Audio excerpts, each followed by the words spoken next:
नमस्कार प्यारे दर्शकों, मैं हूं कमल दुबे, आपका ज्योतिष मित्र। सौभाग्य सलाह में आपका स्वागत करता हूं। प्यारे दर्शकों, आज का हमारा विषय है मीन लग्न की कुंडली में धनेश मंगल का 12वें भाव में फल। मीन लग्न भगवान बृहस्पति के आशीर्वाद से बनने वाला लग्न है। इस लग्न के जातकों के ऊपर भगवान बृहस्पति का विशेष प्रभाव और आशीर्वाद रहता है। भगवान बृहस्पति विस्तार के कारक हैं, भगवान बृहस्पति शिक्षा के कारक हैं, संतान के कारक हैं, धन के कारक हैं, स्वास्थ्य के कारक हैं, भगवान बृहस्पति विवाह के कारक हैं, भगवान बृहस्पति भाग्य के कारक हैं, कर्म के कारक हैं और जीवन में मिलने वाले लाभ के कारक हैं। भगवान बृहस्पति ने देवताओं के सेनापति मंगल देव को, जो कि उनके परम मित्र हैं, को फाइनेंस डिपार्टमेंट दिया है। आइए देखते हैं मंगल देव मीन लग्न के जातकों को क्या देने वाले हैं, कितना सुख देंगे, कितना धन देंगे, पास पड़ोस से किस प्रकार का व्यवहार देंगे और उनकी वाणी कितनी अच्छी होगी, उसकी चर्चा इस वीडियो में विस्तार से करेंगे। प्यारे दर्शकों, मंगल देव के विषय में कुछ और समझते हैं। 12 राशियों में मंगल देव 2 राशियों के स्वामी हैं। पहली राशि अग्नि तत्व की राशि मेष राशि और दूसरी राशि वृश्चिक राशि, जो कि जल तत्व की राशि है। मंगल देव मकर राशि में उच्च के होते हैं, जो कि शनि देव की राशि है, और मंगल देव चंद्र देव की राशि कर्क राशि में नीच के होते हैं। यानी मंगल देव कर्क राशि में बहुत अच्छा प्रभाव नहीं दे पाते हैं। मंगल देव जहाँ विराजमान होते हैं उस स्थान को तो वह प्रभावित करते ही हैं, साथ में चौथी दृष्टि से चौथे घर को प्रभावित करते हैं, 7वीं दृष्टि से 7वें घर को प्रभावित करते हैं और 8वीं दृष्टि से 8वें घर को प्रभावित करते हैं। मंगल देव को कुल 3 दिव्य दृष्टियां मिली हैं, चौथी, 7वीं और 8वीं। मंगल देव अगर लग्न में विराजमान होते हैं तो ऐसे जातक को एक विशेष पर्सनालिटी का स्वामित्व प्राप्त होता है। एक विशेष ऊर्जा इनमें भरी रहती है और जीवन भर हर प्रकार के सुख को भोगते हैं, हर प्रकार के लाभ को भोगते हैं। धन दौलत की कमी आजीवन कहीं से भी उनको नहीं रहती है। एक सोर्स बंद होता है तो दूसरा सोर्स चालू हो जाता है कि जीवन भर धन दौलत ऐसे लोगों के जातकों को हमेशा मंगल देव पहले घर में विराजमान होते हैं तो देते रहते हैं। प्यारे दर्शकों, मंगल देव जब दूसरे घर में विराजमान होते हैं तो ऐसा व्यक्ति किसी भी प्रकार से जल्दी में धन दौलत को कमाना चाहता है, अमीर बनना चाहता है और मंगल देव पूरा सहयोग ऐसे लोगों को करते हैं।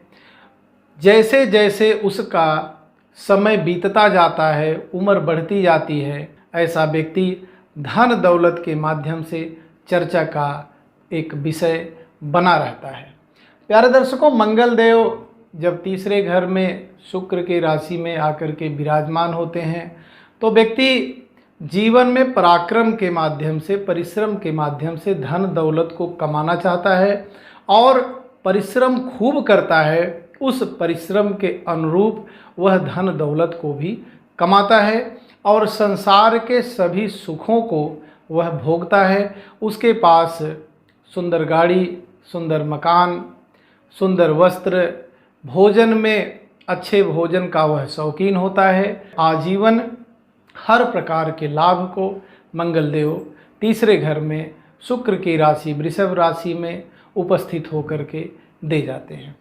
प्यारे दर्शकों, मंगल देव जब बुध देव की राशि में चौथे घर में विराजमान होते हैं तो ऐसे जातकों के जीवन में धन दौलत माता का सुख भरपूर मात्रा में होता है। गाड़ी बंगला बैंक बैलेंस भी उनके पास खूब होता है। विशेष करके खाली ज़मीन उनके पास अधिक मात्रा में होता है और व्यक्ति खाली ज़मीन जीवन में खूब खरीदता भी है।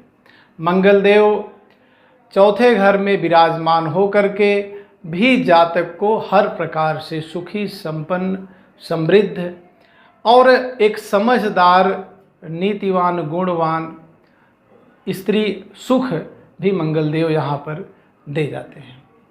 लेकिन थोड़ा सा काम के चक्कर में इधर उधर भाग दौड़ी की वजह से हो सकता है कि उनको व्यक्तिगत तौर पे थोड़ा सा सुख कम मिले, लेकिन परिवार का भरपूर सुख और लाभ इनको प्राप्त होता ही रहता है। प्यारे दर्शकों, मंगलदेव जब पांचवें घर में आकर के विराजमान होते हैं तो ऐसा व्यक्ति जीवन में हर प्रकार के सुख और लाभ को तो जरूर कमाता है, लेकिन शिक्षा और संतान में कहीं न कहीं वह कमी महसूस करता है। जीवन में सब कुछ होने के बाद भी कहीं न कहीं उसके पास एक खालीपन रहता है, एक रिक्त स्थान रहता है और वह रिक्त स्थान की पूर्ति में आजीवन परिश्रम करता जाता है और उस रिक्त स्थान को भरना चाहता है, लेकिन आजीवन कहीं न कहीं यह रिक्त स्थान पूरा होता मंगलदेव अगर यहाँ विराजमान होते हैं तो नहीं होता दिखता है। प्यारे दर्शकों, मंगलदेव जब अपने मित्र सूर्य के घर में छठे घर में विराजमान होते हैं तो शत्रुहंता बना देते हैं। ऐसे जातकों के जीवन में कितने भी शत्रु हों, ऐसा व्यक्ति शत्रुओं का दमन कर देता है। धन दौलत प्रचुर मात्रा में होती है, लेकिन धन दौलत शत्रुओं को निपटाने में अधिक खर्च होता है। थोड़ा सा रोग भी मंगलदेव यहाँ पे दे सकते हैं, तो ऐसे व्यक्तियों को मंगलदेव की आराधना करनी चाहिए और बजरंग बाण का पाठ करना चाहिए, तो उनके जीवन से शत्रु रोग और कर्ज बिल्कुल नहीं रहेगा। एक विषय का ध्यान जरूर रखना चाहिए, जीवन में न अधिक कर्ज लेना चाहिए न अधिक कर्ज देना चाहिए। कर्ज अगर आपने लिया है तो देने में बहुत दिक्कत आएगी, और अगर आपने अपने पैसे किसी को दे दिए हैं तो मिलने में भी बहुत अधिक परेशानी आएगी। तो सोच समझ के कर्ज लीजिए भी और सोच समझ के कर्ज दीजिए भी। प्यारे दर्शकों, सातवें घर में मंगलदेव विराजमान होते हैं तो यह बुध देव की राशि है। ऐसे जातक जब शादी विवाह होता है उसके बाद से काफ़ी विकास करते हैं। वह अगर व्यवसाय में है तो उनका व्यवसाय बहुत अच्छा खासा चलता है। प्रतिदिन कुछ न कुछ इनकम उनको होती ही रहती है। हाँ, थोड़ा सा मंगलदेव यहाँ पर उग्र बना सकते हैं। आपको अपने दिमाग को ठंडा रखना चाहिए, नहीं तो पारिवारिक सुख में कुछ न कुछ कमी आ सकती है। मंगलदेव जब आठवें घर में आकर के विराजमान होते हैं तो यह शुक्रदेव की राशि है। यहाँ पर मंगलदेव ऐसे व्यक्ति को डीप नॉलेज देंगे और अपने एक विशेष जानकारी की वजह से वह धन दौलत कमाने का उनका स्रोत भी रहेगा। यहाँ से मंगलदेव आयु की भी वृद्धि करेंगे और हो सकता है कि ऐसे व्यक्ति के पास कुछ रोग भी हों तो थोड़ा सा खान पान में विशेष ध्यान रखना चाहिए। मंगलदेव जब नौवें घर में, जो कि वृश्चिक राशि इन्हीं की अपनी राशि है, में विराजमान होते हैं तो मंगलदेव यहाँ भाग्यशाली बना देते हैं। पिता का सुख, भाग्य का सुख, मिनिमम वर्क मैक्सिमम प्रॉफिट ऐसा व्यक्ति कमाता है।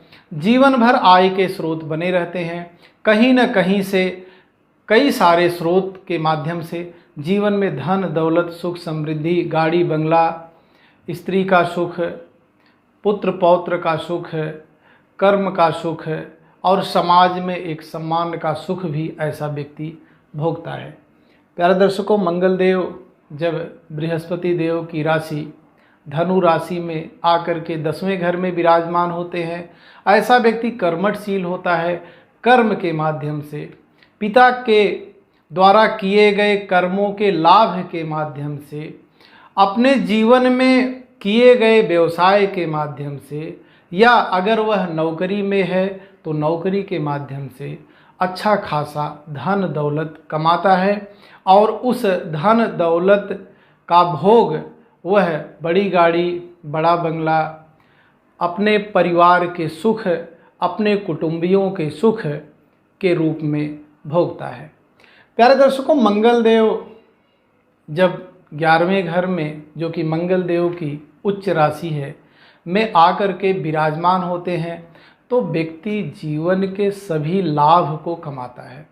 लाभ दो प्रकार के होते हैं। एक ऐसा लाभ जो कि हमारे पूर्वज पैतृक संपत्ति के रूप में हमें दे जाते हैं और हम उसको मैनेज करके लाभ को कमाते हैं, सोर्स ऑफ इनकम को बनाते हैं।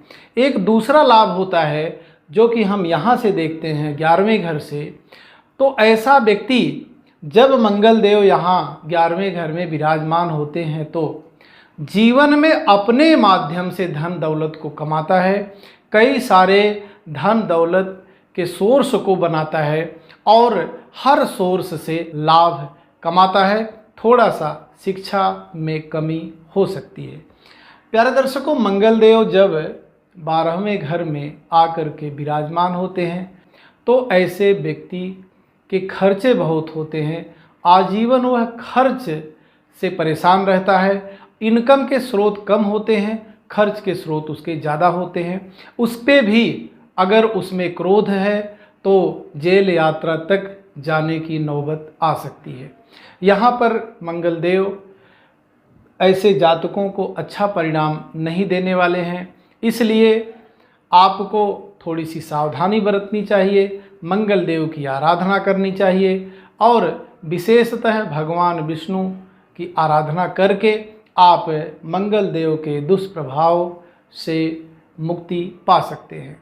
प्यारे दर्शकों, मंगल देव को प्रसन्न करने के लिए मंगलवार को बजरंग बाण का पाठ करें और मंगलवार से संकल्प लेकर के एक साल में ओम अंग अंगारकाय नमः का 44,000 मंत्रों का जाप करें, हवन करवाएं।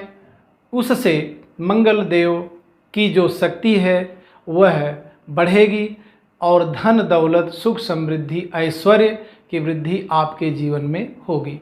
इसके साथ साथ मंगलवार को गुड़ का दान करें, लाल वस्त्र का दान करें। मंगलवार को आप लाल मसूर का दान करें, इससे भी मंगल देव काफ़ी प्रसन्न होते हैं और आपको भरपूर आशीर्वाद देते हैं, आपको धन दौलत भरपूर मात्रा में देते हैं।